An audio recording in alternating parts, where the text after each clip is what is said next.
Olá, boa noite. Boa Notícia repercute hoje o discurso do presidente Jair Bolsonaro na Assembleia Geral das Nações Unidas em Nova York. A imagem internacional do Brasil e também os efeitos na política doméstica. Para esse debate, recebemos o professor de Relações Internacionais da Escola de Administração da FGV de São Paulo, Guilherme Casarões, e também o cientista político, professor de Política e Sociologia da Universidade Mackenzie, Rodrigo Prando. Sejam muito bem-vindos, professores. Obrigado. Estamos gravando essa entrevista logo após o discurso, né? Então, assistimos juntos ao discurso pela televisão antes de sentar aqui para gravar o É Notícia. Foi bom, porque a gente já pode trocar algumas primeiras impressões. E agora eu gostaria que a gente conseguisse ordenar as ideias. Foi um discurso longo, acho que até talvez tenha extrapolado um pouco o tempo de 20 minutos, né? Eu fiquei olhando aqui no celular o tempo, acho que foi um pouco mais longo, se não me engano. Mas ainda estamos sobre o primeiro impacto desse discurso.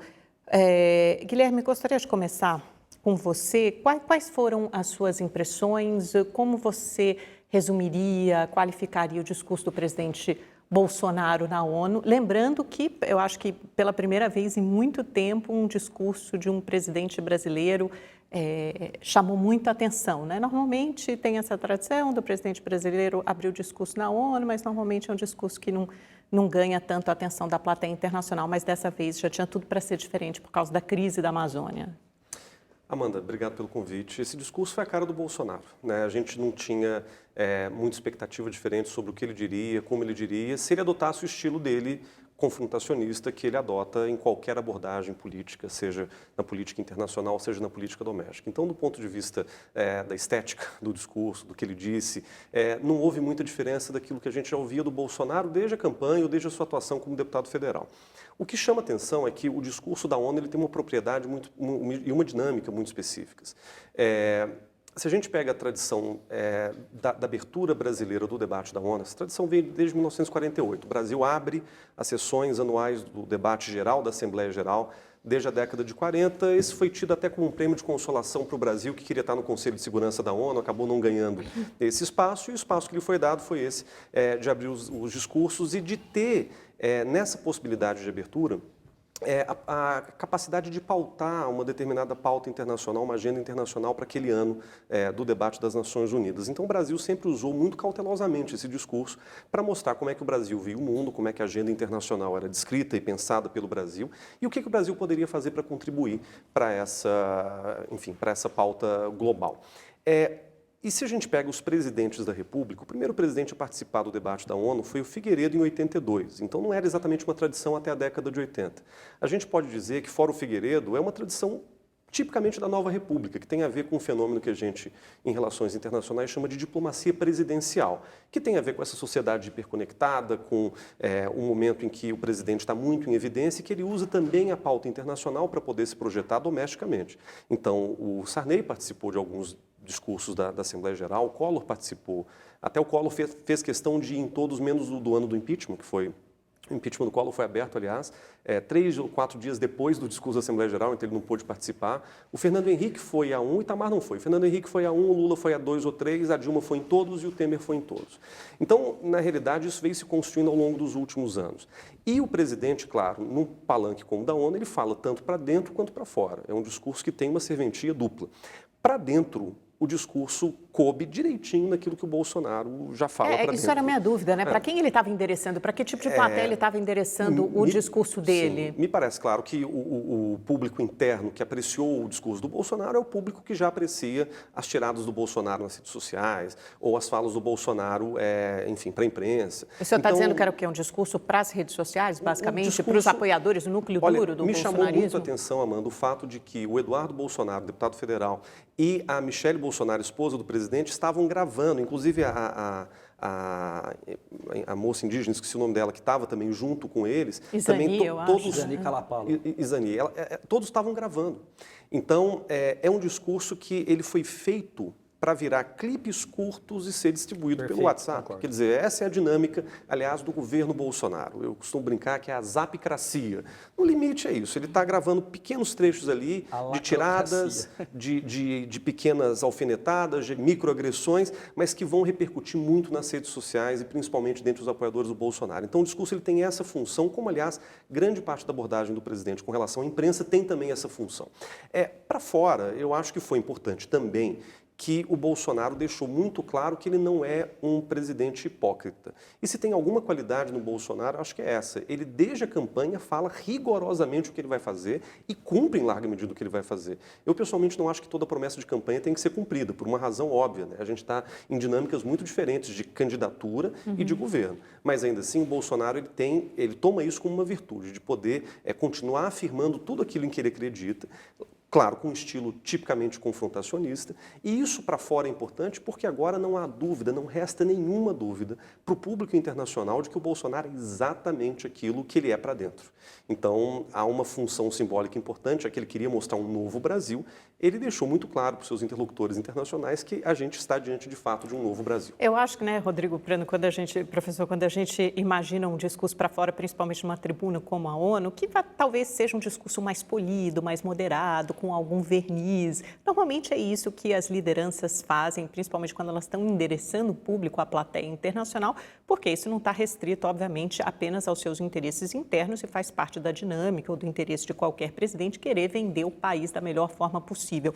O Bolsonaro, ele tinha um objetivo principal com esse discurso, que era desfazer a má impressão gerada pelo aumento das queimadas na Amazônia, pelo desmatamento, que ficou parecendo para o resto do mundo que havia um certo descuido, uma leniência do Brasil em relação ao meio ambiente. Ele conseguiu desfazer essa má impressão? O senhor acha que ele conseguiu cumprir esse primeiro objetivo, o objetivo primordial dessa agenda internacional? Tá. Então, primeiro agradecer o convite, é um prazer estar aqui, prazer, Guilherme, conversar contigo, você, Amanda. Bom, eu acho que talvez tenha sido a melhor parte do discurso dele, essa. Por quê? Porque realmente existem queimadas na Amazônia, no período aumentou, e o Bolsonaro, mesmo que tenha aumentado, né, o Bolsonaro sinalizou muitas vezes internamente, desacreditando dos dados dos cientistas, dizendo de uma tal de conspiração internacional de potências com as organizações não governamentais. Então, tudo isso realmente fez com que as queimadas, né, enfim, e o desmatamento que historicamente ocorre, teve um aumento que não foi tão gigantesco, mas dada a forma como ele se comunica. E aí eu concordo com o Guilherme, eu já escrevi sobre isso, quer dizer, Bolsonaro elegeu um estilo governamental confrontador. Ele sempre e cotidianamente ele procura alguém para confrontar, ele escolhe um inimigo. O inimigo começou com a mídia, com a imprensa, depois são os estudantes, depois foram as ciências sociais, os professores universitários, o STF, a velha política, agora é a Alemanha, é a França, é a Noruega, enfim. Esses inimigos podem ser reais ou imaginários, internos ou externos. Com relação ao discurso dele, vamos pensar o seguinte, a primeira vez que ele saiu e ele discursou, ele esteve em Davos.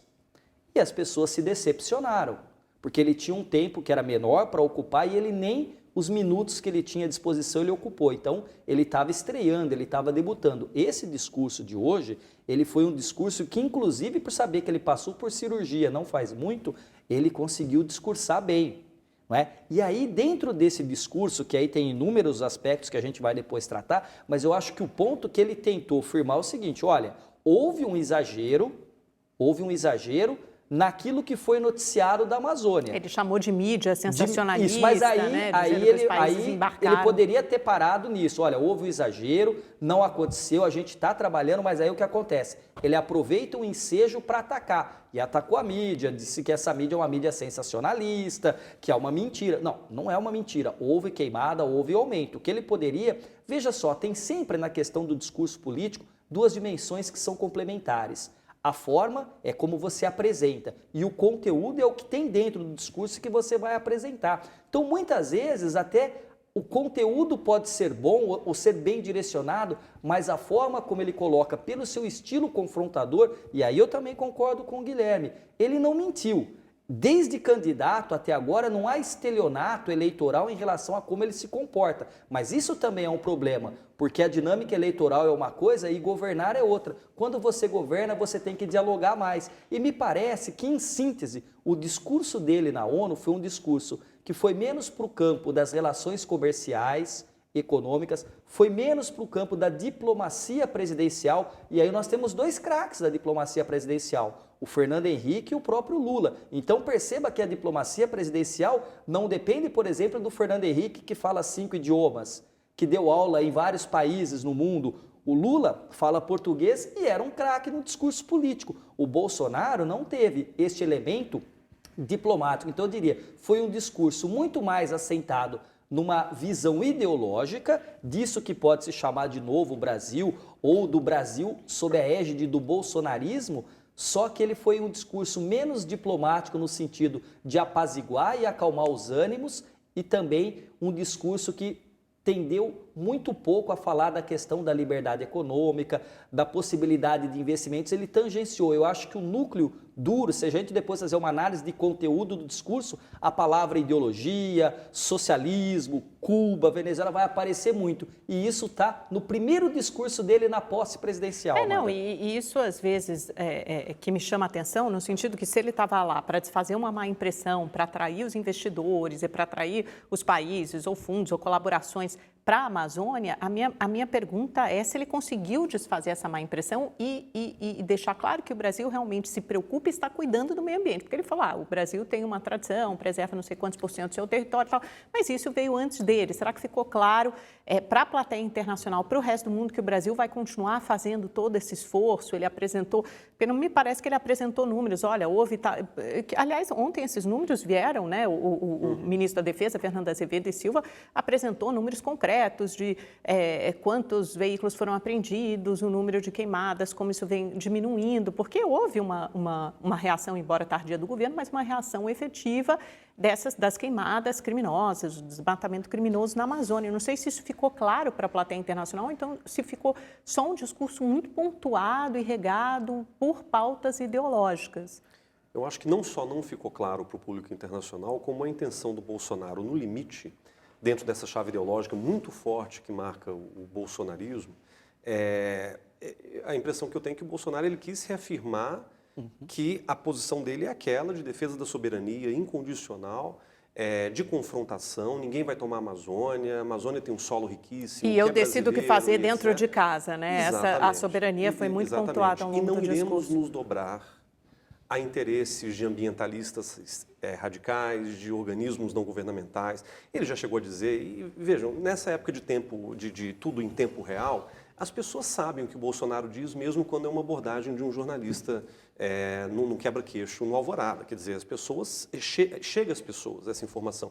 Quando o Bolsonaro diz, por exemplo, que as ONGs são os maiores inimigos da nação brasileira, isso repercute muito negativamente. E aqui ele voltou a dizer, né, que um outro país, em vez de ajudar, embarcou nas mentiras na mídia e se portou de forma desrespeitosa com o espírito colonialista. Quer dizer, tem um endereço, certo? A França, a Alemanha. Depois ele mencionou a França e a Alemanha em outro momento do discurso, jamais para o final, mas aqui essa parte, quando ele fala da Amazônia, é uma falácia dizer que a Amazônia é patrimônio da humanidade, porque tem muita gente que fala, né?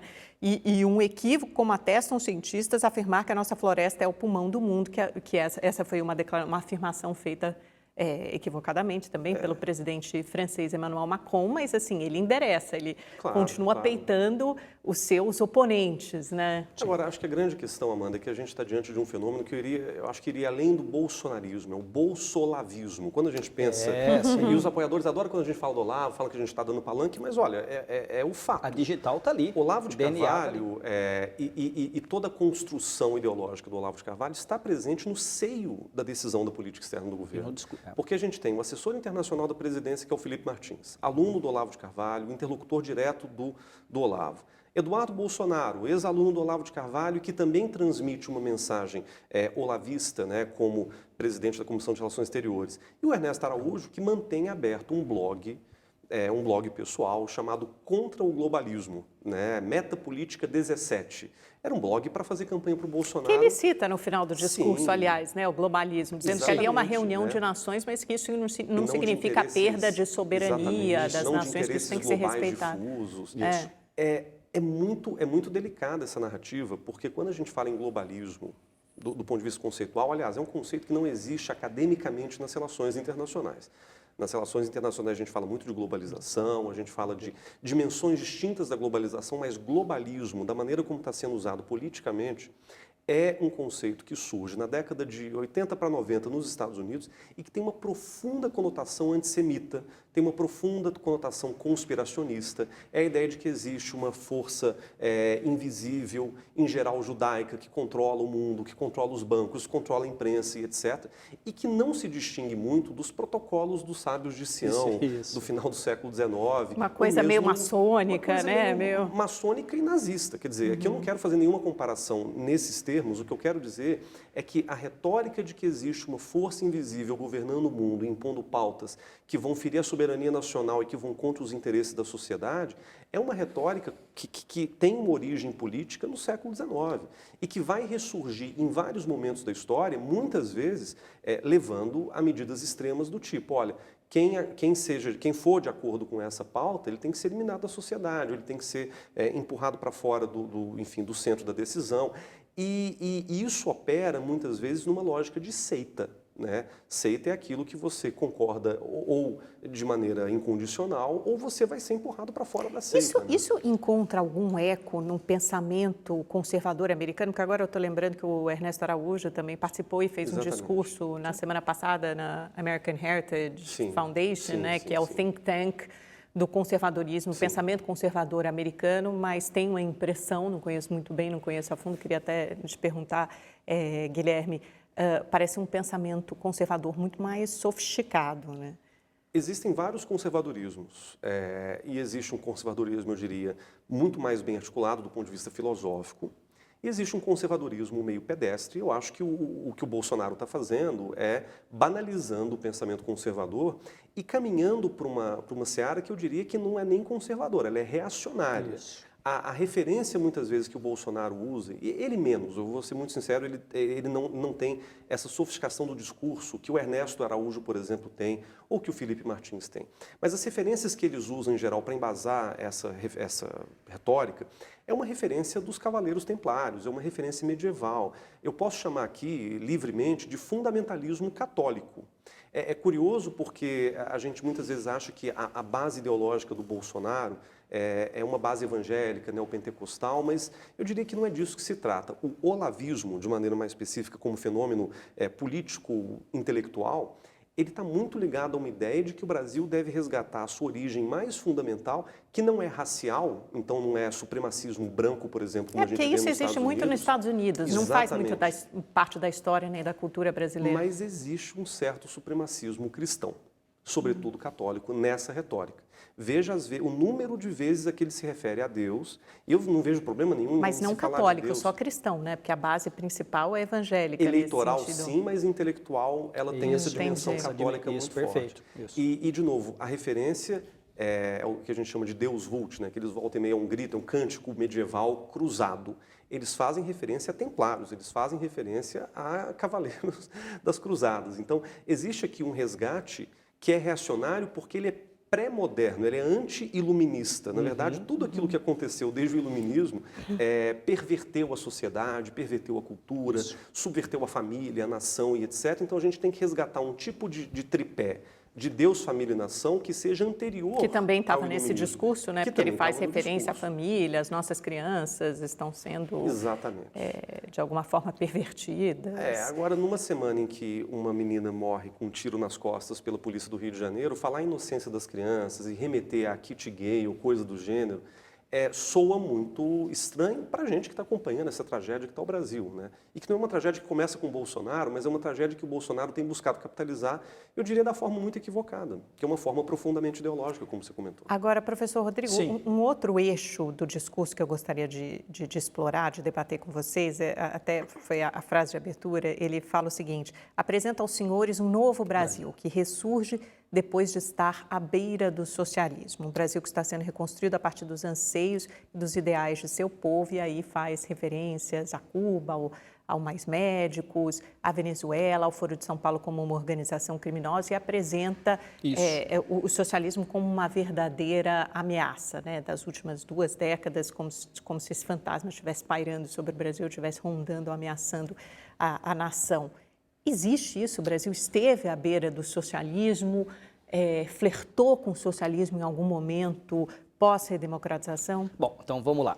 O Bolsonaro, ele assume a pauta ideológica, e eu acho que aí eu vou concordar com o meu colega, ela praticamente tem um DNA e uma digital integral do Olavo de Carvalho. Isso é claro nesse texto, que foi redigido ali pelo Araújo, pelo Martins, pelo filho do Bolsonaro, que estava lá fazendo a live. Agora, a grande questão é justamente tentar trazer uma dinâmica, que é uma dinâmica hipersimplificadora. Por quê? Porque continua numa dimensão política de confronto entre nós e eles. Vale ressaltar que esta dinâmica de confrontar nós e eles, e aí, veja só, na política nós temos adversários. O adversário, você dialoga, você debate, você discute, às vezes até de forma ríspida, mas você convive com ele. De um certo tempo para cá, e aí a gente tem que voltar um pouquinho e encontrar lá no petismo, né, quando o Fernando Henrique fez a passagem para o governo Lula, o Fernando Henrique abriu o Palácio do Planalto e criou a possibilidade de uma transição das mais democráticas e republicanas. E no dia seguinte, quando assume o Lula, eles criam uma primeira narrativa, dizendo que a herança do PSDB e do Fernando Henrique era uma herança maldita. A partir dali, nós começamos a entender que política seria não um confronto de adversários que poderiam dialogar, né? Por exemplo, PT e PSDB poderiam dialogar mais, mas a ideia de que o adversário deveria ser visto como inimigo e, portanto, excluído.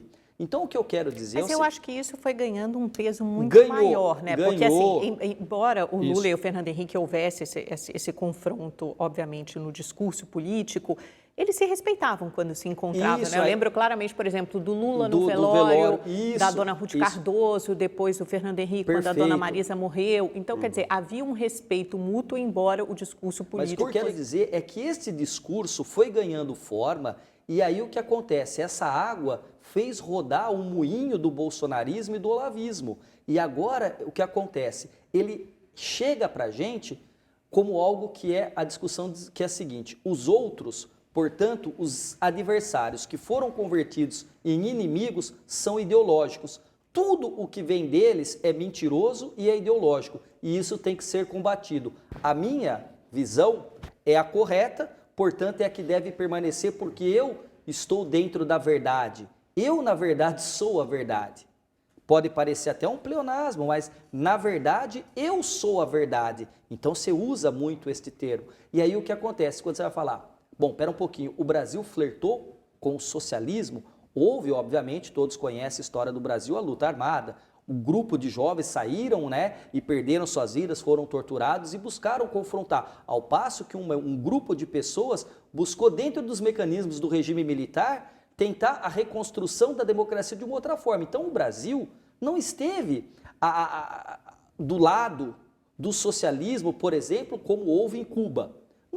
Mas o que acontece? Para ele, há uma necessidade sempre de trazer a hipersimplificação, de novo, nós contra eles. Então, o Brasil contra a Venezuela, o Brasil contra Cuba, o Brasil contra os outros. Então, para isso, ele usa esse discurso que, obviamente, ele é retórico, ele não é real. Agora, o discurso político trabalha também com a irrealidade e com a fantasia. E ele trabalhou. Agora, claro, nós estamos aqui discutindo, são dois professores, são dois estudiosos, são especialistas, mas por uma parte do olavismo, por uma parte do bolsonarismo, ele está reafirmando aquele discurso de campanha que deu certo. A grande pergunta é, este percentual vai manter o apoio do Bolsonaro ao longo do tempo para uma próxima reeleição? Então, por mais que seja interessante, ele estava dentro do palanque da ONU, ele estava fazendo a sua campanha política, reafirmando o pensamento dele em 2022. Por isso que antes mesmo, quando a gente fazia a live aqui, você estava falando assim, mas espera um pouquinho, o público externo entendeu? E aí eu concordo, entendeu pouco talvez. Mas o público interno, especialmente o olavista, entendeu. E é interessante que realmente o filho, a esposa, o pessoal estava fazendo. E aí você falou, você usou uma forma, né? Você usou um termo que é dos memes, né? Alguma coisa você falou das redes sociais. Eu acho que é a lacrocracia, porque é para lacrar, é lacração. Então o Bolsonaro, ele entendeu um território que os outros não tinham entendido, que eram as redes sociais. Lacrou, fez meme e esse discurso foi preparado para alimentar isso. Professor, como é que, Guilherme, como isso muda a política externa daqui para frente? Isso estabelece, é um ponto de inflexão, um ponto de mudança na política externa? O senhor acha que esse discurso na ONU, de alguma forma, vai mudar a maneira como o Brasil é visto internacionalmente? Os nossos parceiros, os nossos principais parceiros externos que já vêm mudando, né, essa aproximação com Israel, com os Estados Unidos, quer dizer, isso tende a, de alguma forma, tornar o Brasil um páreo, pelo menos isolar o Brasil de uma parte importante do mundo e aproximar, e por outro lado, aproximar de alguns outros países? Quer dizer, como é que esse discurso coloca a gente na cena internacional? Como é que muda a forma como o Brasil é visto pelo resto do mundo? Amanda, eu acho que não é o discurso da ONU, mas é o que o Bolsonaro vem construindo da eleição até aqui. Talvez então, esse seja o ápice, aí... o clímax, porque com certeza foi o momento em que ele esteve em maior evidência, né? A outra vez foi em janeiro, em Davos, foi muito ele rápido, tinha acabado de assumir, foram 6 minutos, um discurso super rápido, mas hoje não, né? Nesse caso, a gente tem um modelo mais bem acabado do que é o discurso externo do presidente Bolsonaro. Acho que ficou muito claro quem é o Bolsonaro, assim, acho que hoje ele se apresentou suas credenciais para o resto do mundo, falou, eu sou isso, é isso que você, com isso que vocês vão ter que trabalhar pelos próximos 4 anos. E aí eu quero olhar para 2 eixos desse discurso, Amanda. O primeiro eixo, pegando um pouco no que o professor Prando falou, que eu acho que é preciso, é que o governo Bolsonaro ele tem esse núcleo olavista como centro decisório da política externa, ainda que os eleitores do Bolsonaro sejam muito heterogêneos e plurais. Quer dizer, você tem dentro do fenômeno que levou o Bolsonaro à sua eleição, o eleitor do Paulo Guedes, o eleitor do Sérgio Moro, o eleitor, o saudoso da ditadura militar, mas que gosta dos militares ali no poder. Mas o eleitor do Paulo Guedes não teve contemplado nesse discurso, por exemplo. Né? Pouquíssimo, né? Talvez 1 minuto tenha sido endereçado às questões, aos avanços econômicos. Os órfãos do PSDB, pela primeira vez o PSDB perde em São Paulo, perdeu aqui, perdeu sua cidadela, enquanto o PT continuou, ganhando no Nordeste. Então você tem toda a razão. Sim, parece um discurso cada vez mais moldado para um núcleo duro, cirúrgico, para um núcleo cada vez menor de eleitores. Eu costumo dizer o seguinte, o Bolsonaro ele foi eleito, quer dizer, as forças sociais que sustentam o bolsonarismo, elas se dividem em 5 Bs. Bíblia, ou seja, você tem uma bancada forte evangélica, você tem um grupo evangélico que lhe dá suporte massivamente. Esse estava lá, contemplado no discurso. Contemplado, João 8,32, e conhecereis a verdade vos libertará, a inocência das crianças, e etc. Deus acima de tudo. Você tem o B, que é o B de bancos, e aqui eu estou usando o B para simplificar o argumento.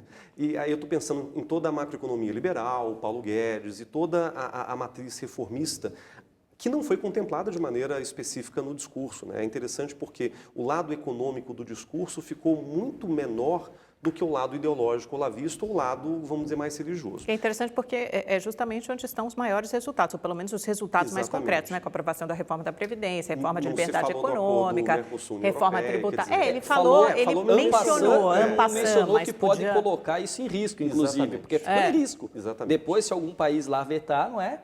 Sim, os parlamentos nacionais, que a Áustria já vetou, inclusive. Aí você tem o B de bolsonarismo, o B de Bolsonaro, que eu acho que é o olavismo, é essa coisa um pouco mais ideológica que a gente vê, por exemplo, representado no PSL, de maneira muito virulenta. Você tem o B de boi, que seria o lado ruralista. A bancada ruralista. É a bancada ruralista que tem interesses muito específicos com relação à Amazônia, que vem fazendo um trabalho de avanço da pauta ruralista de maneira muito clara, aquela expansão dos agrotóxicos ou fertilizantes, ou o que quer que seja.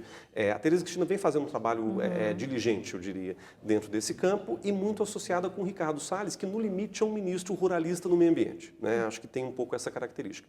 E o último B, que é o B de bala, que aí acho que esse B de bala ele tem várias dimensões. Você tem o B de bala referente aos militares, né, que estão preocupados com a fronteira, com a segurança, com o combate ao tráfico, etc. E se tem um B de bala ligado a toda a pauta anticrime, a toda a pauta da justiça, Segurança que é Pública, Lava Jato, Sérgio Segurança Moro, Pública, que Lava também Jato, teve lá anticorrupção, rapidamente. e que está ligado ali, né? O Sérgio Moro foi nominalmente mencionado. O que eu acho que teve uma função política muito importante para dizer, olha, não só estamos comprometidos com o combate à corrupção, o que a gente sabe que não é exatamente verdade, mas também mantemos Sérgio Moro como um elemento importante desse discurso. Não, e quando interessar, usar o Sérgio Moro, Exatamente. que é o selo de qualidade do combate à corrupção, Isso, é o selo da Lava Jato, volta, no seu discurso para dizer, olha, o selo do combate à corrupção está colado ao meu governo. São dois grandes alicerces. São O liberal alicerces, na figura do Guedes e o Sérgio Moro no lava-jatismo, né, na questão do combate à corrupção. Então, acho que vamos dizer, essa diversidade de grupos que apoiam o Bolsonaro, ela foi contemplada de maneira muito irregular no discurso, né? O olavismo tomou o centro do discurso e os outros Bs foram tratados de maneira pontual pelo Bolsonaro, o que mostra a força ideológica desses 12% a 15% que apoiam de maneira incondicional as pautas ideológicas do presidente. Agora, no plano internacional, quer dizer, a gente tem um elemento inédito, que é o fato de que a política externa não está sendo feita de maneira linear, nem estruturada. Ela está sendo feita de maneira muito desorganizada. E é muito diferente do que vem sendo praticado nos últimos anos, nas últimas 2 décadas. Então, eu estou imaginando como os líderes internacionais e como os outros países vão se acostumar a esse novo Brasil, vão lidar com essa nova realidade brasileira de um discurso oposto. E aí não é só oposto porque, sei lá, de repente no Chile você saiu da Michelle Bachelet, você tem o Sebastián Pinheira, que é mais conservador, mas é um conservador moderado, com um discurso muito moderado. Ontem estava na cúpula do clima na ONU, ao lado do presidente francês Emmanuel Macron. Então, é um conservador muito mais moderado. O próprio Maurício Macri na Argentina, você teve uma inflexão, obviamente, da esquerda, da Cristina Kirchner para o Maurício Macri, mas, de novo, o Maurício Macri está ali, guardadas as devidas proporções, já é um líder completamente aceito e que circula com desenvoltura no cenário internacional. E parece que a gente tem uma coisa um pouco diferente. Né? Eu acho que o mais difícil para a comunidade internacional, Amanda, vai ser lidar com a cacofonia do discurso. O Brasil sempre foi visto, isso é histórico, desde a época do Barão do Rio Branco, quando ainda não tinha nem ONU, né?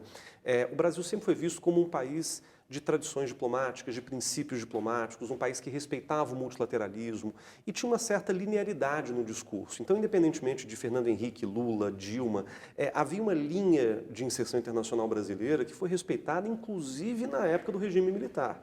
O Brasil ele não teve grandes inflexões, os militares foram muito respeitosos com o Itamaraty, de manter o Itamaraty no centro da decisão, respeitando, portanto, as tradições diplomáticas brasileiras.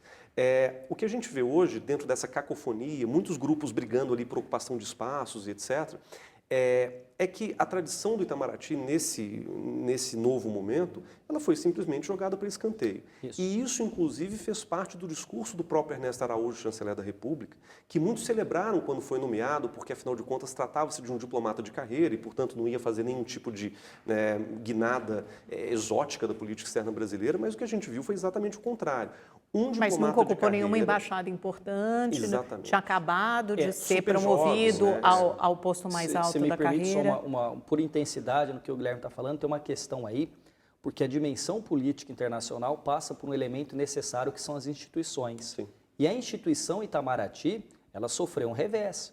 Por quê? Porque diplomatas de carreira, e a carreira do diplomata, ela tem que ser respeitada porque ela é árdua, ela é difícil. Não é? Você tem uma trajetória na hierarquia para chegar num posto, né? Você passa por muito tempo, você tem que ser experimentado. E o que aconteceu? Houve praticamente um ostracismo institucional em que se colocou experientes embaixadores ou diplomatas praticamente na biblioteca, numa sala lá de desterro praticamente, né? Enfim, e aí você teve uma ascensão de figuras que são até mesmo de carreira, mas ainda não experimentados, e esta cacofonia talvez reflita essa pouca experiência no campo internacional. E isso coloca, sem dúvida nenhuma, o Brasil numa posição de algumas derrapadas, como, por exemplo, a questão de falar a respeito da eleição da Argentina. Por que, ora bolas, o presidente Bolsonaro tem que fazer uma comparação dizendo que se ganhar o candidato A e perder o candidato B, a Argentina pode se tornar uma Venezuela e que vão invadir o sul do Brasil. Por que você vai mexer numa questão historicamente complicada, que é Israel e Tel Aviv com relação à embaixada, e ato contínuo, fala assim, espera um pouquinho, vão mexer nisso, nós vamos parar de comprar carne. Então, um dos Bs, que é a bancada do boi que apoia Bolsonaro, já percebe que esse discurso lhe traz prejuízos concretos. E a ministra da Agricultura tem que sair do Brasil e tem que tentar fazer um contorcionismo, tem que ser de uma elasticidade enorme, dizer, calma, ele falou, mas não vai acontecer. E são várias outras coisas que acontecem, quer dizer, qual é a ideia de você assumir que a pauta de Donald Trump, porque você, além de ter falado da eleição da Argentina, você já está apostando na vitória do Donald Trump, que vai tentar a reeleição. Sim.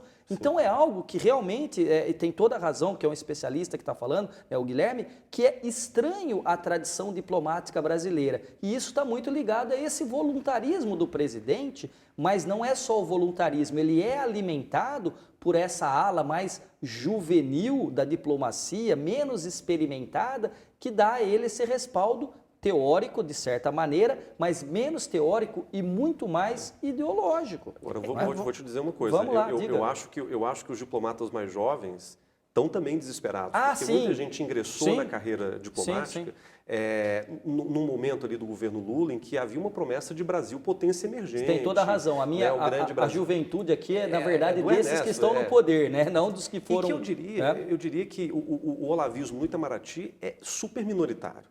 É claro que em qualquer burocracia existem os oportunistas de plantão que vão aderir a qualquer pauta para poder se manter ali e eventualmente subir certos degraus. O caso do Ernesto é um caso muito atípico porque ele vem da carreira diplomática, esperava-se que ele mantivesse uma linha muito ponderada na diplomacia do governo Bolsonaro, apesar dos excessos do presidente da República, ele seria até um contraponto importante, mas no fundo ele insufla coisas que o Bolsonaro diz de maneira muito irresponsável. O discurso dele na Heritage Foundation foi vergonhoso.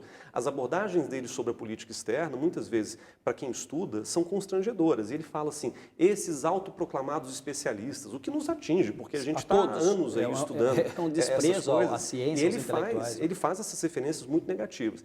E agora, uma coisa interessante do discurso do Ernesto, Amanda, que é importante que se diga, é o seguinte, por isso que eu falo que o discurso da ONU ele é o pico desse processo, mas ele estava sendo construído já desde o começo.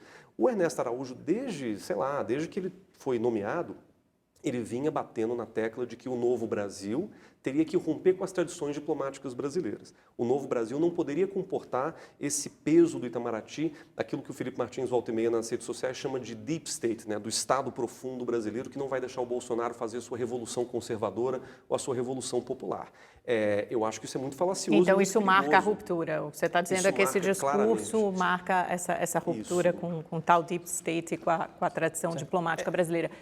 A gente estava conversando aqui no intervalo que o mundo tem mudado um pouco, né? A gente já tem, é lógico que todo o discurso do Bolsonaro, do Trump, a gente não assistiu do Trump, porque a gente assistiu do Bolsonaro, começou a gravar essa entrevista, mas eu estou vendo aqui que o Trump também fez ataques à China, à Venezuela, diz que tem milhões em ajuda, prontos em ajuda humanitária para a Venezuela, chamou Maduro de fantoche de Cuba, fez referências ao socialismo também, então acho que é um discurso até que casa um pouco com o do Bolsonaro, ainda mais um vindo atrás do outro, né? Falou primeiro o Bolsonaro, em seguida falou Donald Trump, mas é lógico que as principais reclamações do Trump, pelo que eu estou vendo aqui, foram endereçadas à China, aí tem o problema lá, a guerra comercial dos dois.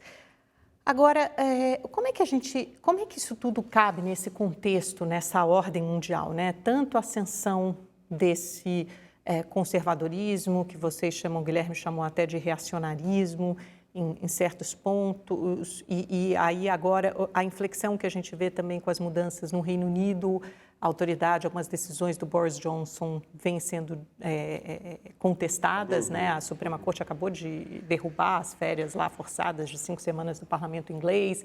A gente vê na Itália também, Matteo Salvini um pouco deixado de lado, à margem, né? Um novo governo se formando, um governo mais de centro-esquerda. E aqui na Argentina, também no nosso vizinho, é muito capaz que seja eleita uma chapa de centro-esquerda com a Cristina Kirchner como vice-presidente. Como é que essas mudanças impactam o Brasil? Bom, a gente viu uma onda conservadora vindo, eu acho que oriunda principalmente da crise de 2008, né, que gerou ali um desgaste muito grande econômico e gerou uma desolação, né, das pessoas, etc., com a forma como o capitalismo estava organizado ali, e abriu espaço para soluções conservadoras e soluções ultranacionalistas, né, que foram capitalizadas por um conjunto de lideranças populistas que se valeram das redes sociais para poder também disseminar um tipo de sentimento aí que os colocou no poder. Então, eu vejo como parte de um mesmo processo pessoas como Matteo Salvini na Itália, Viktor Orbán na Hungria, Benjamin Netanyahu em Israel, que começou de um jeito, mas já estava antes, né? Mas foi indo mais para a direita. Ele está há 10 anos lá, mas ele foi mudando muito o discurso para uma coisa super nacionalista também. Donald Trump nos Estados Unidos e o Bolsonaro aqui no Brasil, né? Eles são e o Brexit, né? E o Brexit, o Boris Johnson também como parte dessa mesma engrenagem, talvez Marine Le Pen na França. Você tem aí algumas outras manifestações. Essa onda conservadora, muita gente dava como certa. Para varrer o mundo inteiro, né? A gente vê também na Índia, na Turquia, nas Filipinas, manifestações semelhantes desse tipo de fenômeno de um nacionalismo conservador e populista, essencialmente, né? Agora, o que a gente vem observando na Europa, na Argentina, é uma reação muito forte a isso também. Então, né, aquilo que se tomava de barato como certo, né, um conservadorismo global se alastrando muito rapidamente pelo mundo, está encontrando resistências pontuais importantes em lugares do mundo que a gente não esperava que ele se manifestasse tão rápido. Na Itália, por exemplo, ou em Israel, a gente daria ali o Netanyahu sendo quase que um líder de 20 anos. Né? A gente não imaginava que ele pudesse perder uma eleição nesse momento em que o Trump o insufla também, o Trump o estimula muito. E o Trump ele pode perder também a eleição no ano que vem nos Estados Unidos, a gente não sabe, está muito incerto o cenário, mas eu gostaria de chamar a atenção para um ponto importante. O Ernesto Araújo e o próprio Bolsonaro disseram muito claramente que a nova política externa é uma política externa de aliados com base em pautas identitárias muito fortes. Então, em nome daquilo que eles falam da regeneração da civilização judaico-cristã ocidental, eles têm que se acercar de países como a Hungria, como a Itália, como Israel, como Estados Unidos e como a Inglaterra. Isso é muito arriscado em dois níveis. Primeiro, porque o Brasil restringiu enormemente o seu número de aliados. O Brasil está antagonizando indiretamente com a China, que é o nosso principal parceiro comercial, com os países árabes, que são os nossos grandes consumidores de carne e frango halal, com países da América Latina com quem a gente tinha uma boa relação, inclusive com a Argentina, que é o nosso terceiro parceiro comercial. Ou seja, do ponto de vista econômico, mesmo do ponto de vista diplomático, não faz o menor sentido esse número de países com quem o Brasil está confrontando de maneira muito direta e muito irresponsável. E aí tem um outro problema que é a associação do Bolsonaro a pessoas e não a países. O Bolsonaro ele não está interessado em ter uma relação com Israel, ele está interessado em ter uma relação com Israel de Netanyahu, ele não está interessado em ter uma relação com os Estados Unidos, e sim com a América de Trump. Isso tem um risco porque, diante de revés eleitorais, como aqueles que a gente está observando ao redor do mundo, isso pode isolar o Brasil. E o Brasil é o típico país que não vive em isolamento, ele não pode se isolar. Ele não tem nem poder para isso, nem capacidade econômica para sustentar. Então, o Bolsonaro está caminhando para uma estratégia internacional que tem um risco muito claro e 2020 vai ser um ótimo termômetro, porque se Trump perde nos Estados Unidos, a gente se isola completamente das relações internacionais. Eu acho que essa é até uma boa reflexão para a gente colocar, já caminhando para o final da nossa entrevista, depois a gente faz as considerações finais, mas será que com isso, com esse discurso, talvez pontuado por ideologia ou por radicalismos, o Brasil caminha para um isolamento maior no cenário internacional? Aí que está, governo e Estado não se resumem à figura do presidente. Você faz relações internacionais pensando em diplomacia ou comércio com países, com as instituições. Quando você nomeia, quando você personaliza, quando muda o quadro, o panorama eleitoral, e o bonito da democracia é justamente a alternância de poder, uma coisa que está lá num liberal, pouco lido ultimamente, mas o John Locke, é a ideia de que quem se torna a maioria não tem direito de eliminar uma minoria, porque isso reverte e na alternância de poder pode assumir a condição de maioria ou de governo. Então pode sim, e isso é um risco enorme, nos encaminharmos para um isolamento. Eu esperaria que o Brasil mantivesse a sua brilhante, a sua linda tradição diplomática de não se isolar, do multilateralismo, de negociar e de dialogar. Mas parece que a pauta, quando ela se torna preponderantemente ideológica, menos pragmática e não acenando para os interesses, porque A ideia é de que esta onda conservadora no mundo parece que era a ideia assim, olha, quem venceu e quem ganhou o voto foram aqueles que foram derrotados pela globalização. E a globalização não é uma questão de bondade ou maldade, é uma articulação internacional em que cada país tem sua própria história, sua estrutura social e ele tem que se conectar a uma economia que é global e é em tempo real. E isso não é fácil. Porque os países têm suas histórias, quer dizer, o Brasil, nós estamos falando aqui em 2019, continua exportando o que se chama de commodities, mas você está exportando soja, suco de laranja, minério, que é mais ou menos alguma coisa que há 500 anos o Brasil exporta para a Europa. Então, assim, nós temos uma dinâmica e a gente tem que se incorporar e ver no mundo. Quer dizer, você vai brigar com a China, que é um parceiro, quer dizer, você vai brigar com a Argentina para quê? Então, sim, Amanda, pode encaminhar para o isolamento e quem que vai ter prejuízo? O trabalhador brasileiro, o empresário brasileiro, o agricultor brasileiro. E por outro lado, qual pode ser o impacto desse discurso internamente, no Congresso Nacional? Porque isso também interessa para a gente, né? Tem milhões de pautas políticas sensíveis aí na fila para serem aprovadas. Essa semana tem reforma da Previdência no Senado, tem uma sessão que pode derrubar alguns vetos importantes do presidente Bolsonaro hoje. Quer dizer, como é que isso deve impactar no cenário político interno? Olha, eu pessoalmente acho que isso não vai mudar tanto a dinâmica, porque, de novo, o nosso Congresso já conhece o presidente que tem e o público conhece o presidente que tem. O discurso ele não foi muito diferente daquilo que o Bolsonaro já vinha falando, então eu não acho que isso vai trazer nenhum grande impacto doméstico. É porque usou-se muito a palavra moderação antes desse discurso, né? Sim, havia uma expectativa no meio político de que fosse um discurso moderado. Vocês entenderam como um discurso moderado ou não? De modo algum. Inclusive confrontacionista nas coisas que já havia se avisado o presidente da República de que ele não deveria confrontar. A Alemanha e França, por exemplo, que são importantes parceiros brasileiros, não precisavam ter sido nomeados no discurso. E o Bolsonaro cai numa falácia que é das mais rasteiras e que é ilógica, vamos dizer assim. O Bolsonaro ele fala, por exemplo, 50% do território alemão e da França são usados para agricultura, enquanto no Brasil são 8%. A Alemanha é do tamanho, sei lá, do estado de Tocantins. A França é do tamanho do estado de Minas Gerais. Comparar a laranja a população com deles é quase metade da brasileira. Ou seja, ele tá fazendo um raciocínio que ele é falacioso na origem e que não diz nada sobre a política brasileira sobre preservação ambiental e que agride gratuitamente parceiros que têm uma importância enorme para nós. Até porque a França e a Alemanha assumiram importantes compromissos nesses últimos dias em relação ao meio ambiente, né, de aumento de investimentos, neutralidade, uma economia neutra em carbono, tem uma série de... São duas lideranças importantes, né? Até porque elas estão sendo muito pressionadas pela população interna, né? Talvez a nossa população não tenha toda essa consciência tal ambiental, mas na Europa isso é muito forte, arraigado, e a gente vê representado na figura da sueca Europa, sabe a Greta Thunberg. Água. Você nunca vai ver um europeu lavando a calçada como um brasileiro faz. Então, essa noção é muito... A intenção da sustentabilidade para um país europeu é essencial para a sobrevivência. Ao passo que a gente ainda acredita no Brasil na ideia daquela carta de Pero Vaz de Caminha, né, que aqui é uma natureza vultuosa e que nunca vai acabar. Como se fossem recursos infinitos. Vamos caminhar para as nossas considerações finais. A gente tem mais 2, 3 minutinhos, então só queria saber reflexões finais de cada um de vocês, assim, pensando no discurso, pensando no Brasil daqui para frente, nesses próximos anos. Amanda, qualquer expectativa de que o Bolsonaro moderaria o seu discurso foi frustrada nesse discurso da ONU. A gente achou que a ONU fosse o palco em que o Bolsonaro apresentaria uma visão muito mais ponderada daquilo que o Brasil quer ser ou que pretende fazer daqui para frente, e a gente percebeu que não. A gente percebeu que a retórica continua sendo muito voltada para uma ideologização extrema da pauta internacional.